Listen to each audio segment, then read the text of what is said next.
The gesture was something I'll never forget. Friedman comes and pulls me out of the food line and says, hey, I want to talk to you.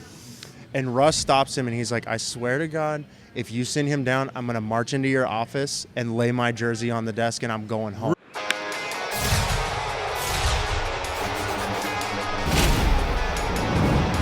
From the EQC studio, welcome to The Top Step with Ryan Rowland-Smith. How are we going, mates? Welcome back to another episode of The Top Step. We are inside the Emeral Queen Casino Sportsbook once again. And guess who else is here once again joining us? It is former Mariners pitcher Casey Sadler. Casey, what brought you back?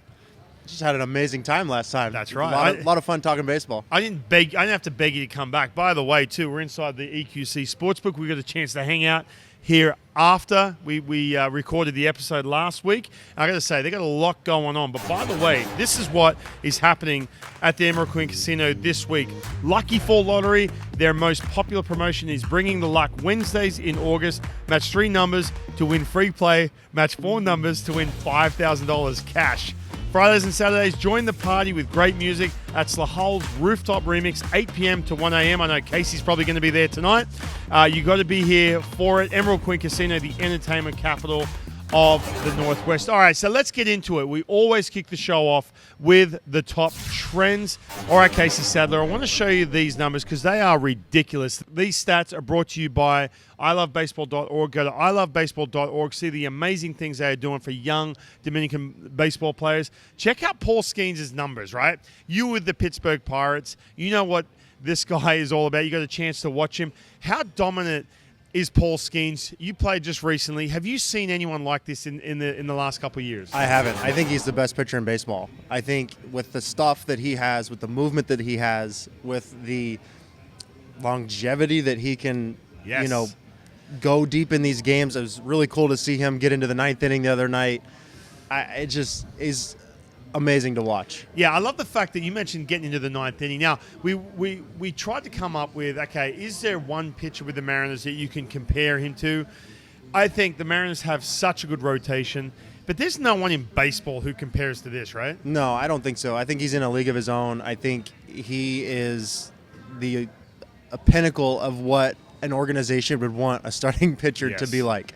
I think, too, when I watch him pitch, when he first burst on the scene, 100 miles per hour, 101s, and the splinker, you're talking about a split, which is 92, 93. But you know what I noticed him doing? All of a sudden, he started mixing in the 2 breaking balls with it. And not only just mixing them in to just kind of show me pitches, we're talking like on the black with these 2 pitches. Then he starts throwing them with 2 strikes. The fact he's throwing 4 absolute dominant pitches with the command, and my favorite part, you mentioned, Casey, the fact he's pitching into the 8th and 9th inning, massive. Yeah, a guy with that kind of repertoire, a guy that throws a secondary pitch harder than I threw my fastball. Yeah. Anybody in that category is I don't want amazing. By the way. I was in the same boat. But I think when I read an article that some of the American League hitters were asking the National League hitters, like, when we face this guy, what do we expect? And they're like, good luck. Right. That's when you're having major league hitters tell other major league hitters, like, good luck when you face this guy. Yeah. He's something special. And you guess what? The Mariners, I'm kind of hoping. I don't want him for the players' point of view. You know, a lot of those guys in that clubhouse who play with him, they probably don't want to run into Paul Skeens, but I'm not going to lie. I want to see Paul Skeens up against the Seattle Mariners in just a couple of days when they head to Pittsburgh. We are going to head into a break, but coming up, I want to dive into a lot of these subjects. We're talking about pitching, and we're talking about some of the injuries, career path from Casey Sadler, right when we come back, right here on The Top Step. I live in Tacoma, and I'm all about the action. From making a run at the tables to multiple pay lines on my favorite machines. Game time. The sportsbook is better than being on the 50-yard line or sitting courtside. I'm here for it. Emeral Queen Casino, the entertainment capital of the Northwest. All right, welcome back to The Top Step, and welcome inside the Emeral Queen Casino Sportsbook. I'm here with Casey Sadler. Now, Casey, dude, you have, every time I look up, the baseball reference on Casey Sadler's page, I'm like, man, absolutely dominant, especially the last run you had with the Seattle Mariners. We're talking 29 appearances without giving up a run. It's a Mariners record. Talk to me, dude. I'm looking at you, when I mentioned Baseball Reference, I'm seeing 2015 and then a big old blank spot. Then I'm seeing 2018. What was going on in those years? So I had Tommy John in November of 2015. So I missed all of 16, half of 17, and then finally made it back to the big leagues in August of 18. Okay, all right. So we've got some injuries to deal with. Was there any? Did you have to sort of prove yourself over to come back, or were you automatically coming right back? I think anytime a guy with very small amounts of service time comes back off of an injury, I think there is always that thing in the front office where they want to see you do it again. They want to see you be healthy. They want to kind of push you a little bit to see how you're going to, respond. And I definitely think that was there a different version of Casey Sadler? We're talking 2014, 2015, and you had that obviously coming back from injuries. When you came back and you were so dominant, dude, I remember it was just Cutter City all day long, like just filthy, and it was just automatic. Was there a breakthrough moment? Were there two different versions of Casey Sadler? I think so. I think there was the Pittsburgh Pirate version of me, and then I think going over to Tampa Bay, working with those guys. They have a long history of finding pitchers, helping them kind of find themselves, and then getting back with a guy, Charlie Morton. Talked with him. We played together in Pittsburgh, kind of rehabbed a little bit, overlapped, and then played with him in Tampa. Had some conversations with him during spring training, and that's really where I started to kind of see the trajectory of my career change. Really? Yeah, just he's such a good dude. Will go out of the way to help you, and really kind of dove into my pitch usage, pitch selection, all these kind of things, and then top that off with having the staff there in Tampa, the way they use analytics, the way they use, all the technologies and stuff like that. Correct me if I'm wrong here, but Charlie Morton went from being Charlie Morton to then being basically a Roy Halladay clone, right? Mm-hmm. Like, did you ever ask him about that? I did a little bit, and that was, according to him, and I don't want to get into it too much, but it was more of, that was kind of where baseball was and where Pittsburgh was at that point. Was lots of sinkers, lots of sliders. They had this prototypical pitcher that they wanted. They did the same thing to me. I went from a 4-pitch guy to a 2-pitch guy, and then that was it. So I think that, and then him getting out, obviously getting into Houston and doing what he did there, I think that changed his career as well. So, okay, what was it that Charlie Morton, when you looked at your pitch usage, what were some of the specifics, a guy like that? Because I love these stories, man, because people don't understand that, look, you have pitching coaches and you have analytics and everything else. You've played way more recent than I have, that's for sure. And sometimes I look at this stuff and say, if I had this at my disposal now, what kind of pitcher would I be? Again, I'm not sitting here going, I'd be throwing 100 and still be in the show. But what people forget sometimes is that when you're around teammates, there's maybe just that one teammate or that one moment, conversation, whatever it may be, that make all the difference and can completely change your career, which you just said. Yeah. So what were some of the specifics that Charlie gave you? So we really dove into pitch usage. When I came back to the big leagues in 2018, I had made a decision that what I was doing wasn't successful at the major league level. I didn't have good numbers, and so I'm like, you know what? I was drafted as a certain pitcher, so I'm going to try to morph what I know I do well now to what I remember and how I used to pitch as a college athlete coming up that got me drafted. So that's where the curveball or the slurvy pitch kind of came in, going back to using the cutter. I used to throw a cutter in college. And then talking with him about pitch usage. When we pulled it up, I remember the conversation super vividly. I was 89 to 92 with my fastball and throwing 80% fastballs as a starter, reliever, jumping back and forth. And he's like, you can't do that and be successful at the major league level. This was 19 is when we had this conversation. So this is still kind of like early compared to when guys are like, oh no, just completely change your usage up. Drop the fastball as much as guys are now. So this is kind of before that even. Yeah, and it's funny because it was a lot of the same things that I heard from the staff afterwards. My curveball graded really well. I could spin it really well. So it was a combination of those two things. And then the confidence of somebody saying, if you can do this or if you can lean on this pitch a little more or whatever, like, you're good. Like, just trust it. Do your thing, and then it just kind of took off from there. And so when you got into a Mariners uniform, I mean, you had a bunch of success as a Seattle Mariner.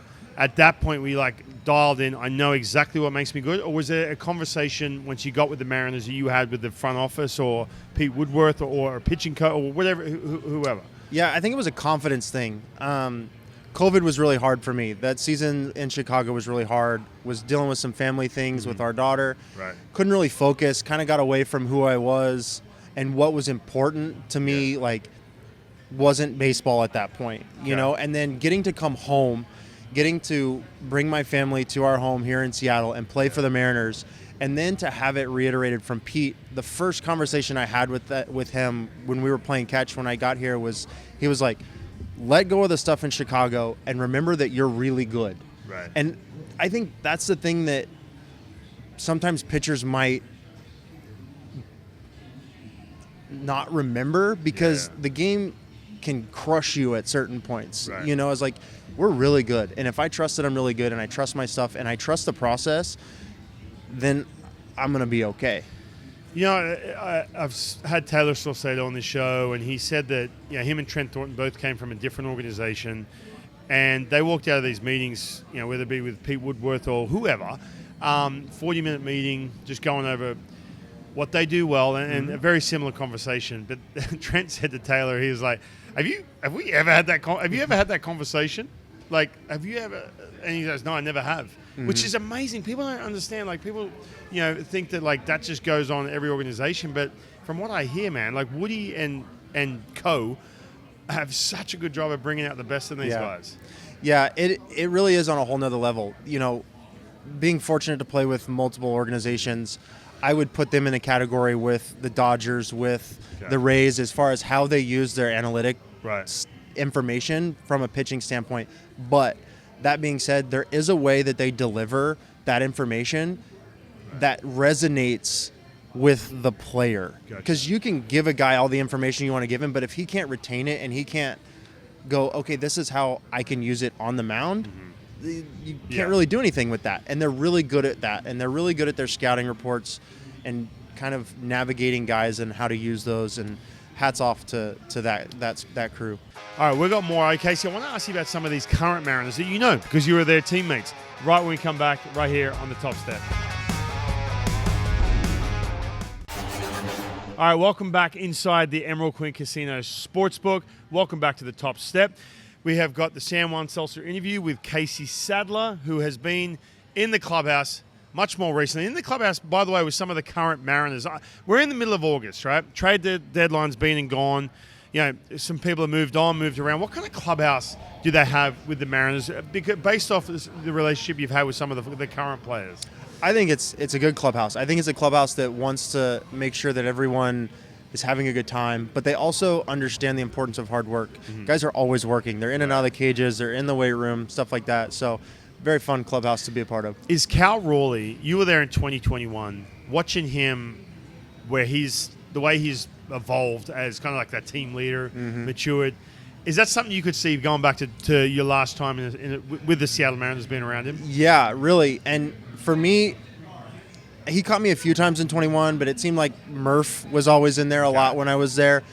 One thing that stood out to me, though, was in 2022 and 2023, like listening to him in spring training talk about how much he knows the pitchers and how much he studies what guys like to do, what they don't like to do, what they feel comfortable with. Right. And just the amount of work that I could tell that he puts into knowing everyone on that staff is why I think you see the success, because the pitchers are great, but a catcher is a huge part of that. I mean, we could go back and forth on some of your favorite catchers. I mean, it's so important, catchers' relationship with the pitchers, man. I've had some good ones. I've had some bad ones. I'm not going to lie. I guarantee you Casey Sadler has as well. But I want to get to this. I love these questions because I want to get to know Casey Sadler. We're going to have a little rapid fire here. All right, Casey, are you ready for this? Yeah. All right. Favorite ballpark? Outside of T-Mobile. Okay. Dodger Stadium. Why? Playing there as a Dodger is unlike anything else. Really? I came in as a visiting crew with Pittsburgh. Right. and it was a totally different atmosphere. Yeah. But that place as a Dodger is unlike anything else. That stadium's huge. There's people everywhere. That right field bullpen is hostile, man. It is hostile, for sure. Don't make eye contact there. Yeah. All you future big leaguers, do not make eye contact up in the right field bullpen, let me tell you. All right. Favorite team you've played on, and what year? Just with the group of guys, like the fun you had. I would have to say the 19 Dodgers as well. Okay. Kirsch was there. Corey Seager was still there. Okay. Belly was there. Rich Hill was there. Russell Martin was there. Like, that is that's awesome. Like, iconic clubhouse. That was pretty cool to be a part of that. All right. Hardest guy you've ever faced? Or the guy who owned you. Who was the guy you just could not get out? Or is that no one? So I actually was asked this question on the radio a Okay. few weeks ago, and it might surprise people. Brett Gardner is that guy for Really? me. I don't know why, but every time I face that guy, I cannot get him out. It is foul ball after He was foul a tough ball after out. foul ball, and then I'll make a mistake, and before I know it, he's standing on second, or he hit one to the short porch in Yankee Stadium, and That's a decent one. He's a little nat. I've had some rough at-bats against Brett Gardner for sure. Interesting. Okay, so it's not some big bopper that... Nope. Okay. Someone who's got their own video game. I remember I faced Frank Thomas. I'm like, oh, what a letdown. No, look, Frank Thomas is a legend, don't get me wrong. But they're like, hey, he doesn't like being pitched in. I'm like, what, really? Sometimes those guys that are quote-unquote dangerous hitters, their holes are quite a bit bigger than the guys that know how to handle the bat, that maybe don't get as much notoriety. Yeah. Those were always the guys that were hardest for me. Dude, Frank Thomas, like pitch a middle in, you jump out of the way. I'm like, Frank, dude, you have the big hurt. I used to play your video game. What are you doing? Okay. All right, what do you tell the 16-year-old Casey Sadler? After all the years of you pitching and everything you've been through, what do you tell the 16-year-old? To have confidence in yourself and what you think is the right thing to do. Gotcha. Okay. Inside the baseball realm, because like I think as a young professional athlete, you want to please the organization that you're with, and maybe you might get away from something that makes you good, or that that is a part of you as a player, just to maybe get a little favor with that organization. I think I would stand my ground a little more. I like that. And have more confidence in me as a baseball player. I like that because I work with a lot of kids. I know you do too as well, by the way. And with Next Gen Baseball, I've got some 16-year-olds. Stop trying to please everyone. Yeah. And I was guilty of it too, man. But looking back, I'm like, that person didn't matter. What was I doing trying to please all those people? I like that one. I mean, we could talk for days about that. Okay. Most inspirational teammate you have ever had that impacted you the most? Probably Charlie Morton. Him and Russell Martin. Okay. I got a story about Russ, too, that we can go in later. But those two, I think, were probably the most influential teammates on my career. Give me a Russell Martin story. Let's go. We've got time. All right. So we were in San Diego. Actually, the night I got my first career save. Okay. I'd pitched 3 nights in a row. I still had options. And we were in the food line. And I know Russ would not have done this, but the gesture was something I'll never forget. Friedman comes and pulls me out of the food line and says, hey, I want to talk to you. And Russ stops him, and he's like, I swear to God, if you send him down, I'm going to march into your office and lay my jersey on the desk, and I'm going home. Really? And I'm just like, no, like, it's okay. And Fried was like, no, I just want to congratulate him. That was his first save. Like, he did, pitch 3 days in a row. Like, this is a big moment, and I just want to, kind of congratulate him. But the fact that he would even say something like that and step up and stand up for a guy that had, I think, less than 2 years of service time at that point, like, that meant a lot, and it was like, okay, like, these guys appreciate what I'm doing. They see what I'm doing, and it was really cool. Russell Martin, where were you, mate, when I needed you in the food line every time I was getting sent out? Yeah. Okay. Now, we're talking no kids in the equation here. Bachelor Casey Sadler. We driving a truck, SUV, or like a fast car, like some sort of sports car? A truck, for sure. I mean, I grew up in Oklahoma, in the middle of nowhere. My grandpa had horses and cows, and I was expecting some Fast and Furious, like some Japanese import or something. Not at all. Just a truck. So they wouldn't let me back in Oklahoma if I said anything other than a truck. All right, so even if you got 15 kids, you've got no kids, Just you and your wife truck all day long? Yep, truck. We actually just bought a new one, a 66 Ford 66? F100. Yeah. Oh, so we're talking, okay. It's great. Wow, okay. Did you put any work into it, or you're just straight? I haven't yet. It's in pretty good shape. Wow. It's my daughter calls it the banana peel because it's yellow, and it's awesome. We love it. Okay, I like that. Yeah, all right, nice little throw. Do you have Apple CarPlay in it? No. All right. It's your last ever movie night, ever. Right? You get one last movie night the rest of your life. Are we watching a comedy, an action, or drama, or a documentary? What are we watching? Ooh. What genre first, then we might get into what movie? Probably drama or action. Okay. One of my favorite movies of all time, and it's not a baseball movie, is The Legend of Bagger Vance. And I don't know if that would be like drama or action or whatever, but like that movie really resonated with me when I saw it. And wow, okay. So, yeah. Okay, all right, I like it. So is that the last movie? Is that if you had one movie, that's it? I think so. Okay, all right. Okay, off day, we golfing or fishing? Golfing, for sure. Oh, okay, all right. No worries, all right. Zero hesitation. Are we drinking beer, seltzer? Of course, the San Juan seltzer is the only choice, or wine. What's Casey Sadler drinking? None of the above. I'm a Scotch whiskey guy. Oh, okay, all right. Yeah, I was going to go there. I do like wine too. I'm starting to get into it a little more, but I love Scotch whiskey. Okay. The different flavors and stuff. Do you know what a schooner is? I don't know what a schooner is. Okay, we're going to teach you how to speak Australian. This is your second version. This is your second attempt how to speak Australian. You failed miserably last week. So coming up after the break, we are going to teach Casey Sadler how to speak Australian. Don't go anywhere. Keep it right here on the Top Step. Here's what's happening at Emeral Queen Casino this week. Get lucky at our fan favorite Lucky 4 lottery. Wednesdays in August. Match 3 numbers to win free play. Match 4 numbers to win $5,000 cash. Mondays and Tuesdays, earn points to receive an elegant Jones New York dinnerware gift set. Then, August 8th and 9th, get ready for the ultimate girls' night out with the legendary Chippendales. You gotta be here for it. Emeral Queen Casino, the entertainment capital of the Northwest. All right, welcome back inside the Emeral Queen Casino Sportsbook. Welcome back to the Top Step. I got Casey Sadler. Now, this is his second attempt. By the way, we had Adam Ray a few weeks back, Casey Sadler, and he said to me, he goes, "What? I think he said, is that a Funko Pop of you?" I'm like, dude, that's a croc hunter. That's Steve Irwin. By the way, the mascot of the Top Step. Did you know when you walked in here, when I set that up, did you know that was Steve Irwin? Be honest. Did. I was Okay. a huge Crocodile Hunter fan. Thank you. Growing up, I knew exactly who it was. Yeah. Well, you've never been to Australia, have you? No, but I want to go. Okay. Well, guess what? This summer you're coming down. I'm going to do a Top Step tour all over the world. We're going to Europe. We're going to Australia. No, I'm just kidding. But if you ever go to Australia, hold you to that. Yeah. No, in case Sadler's coming with me. But if you ever go to Australia, go to the Steve Irwin Zoo, the Australia Zoo. It's unbelievable. We actually saw his son actually handling the crocs in person. Couldn't believe it. All right. Speaking of how to speak Australian, brought to you by the Kangaroo and Kiwi Pub. I'm going to quiz you here. Now, there's a phrase that people say in Australia. They say, "Oh man, he was going off." He was going off. Is going off a good thing or a bad thing?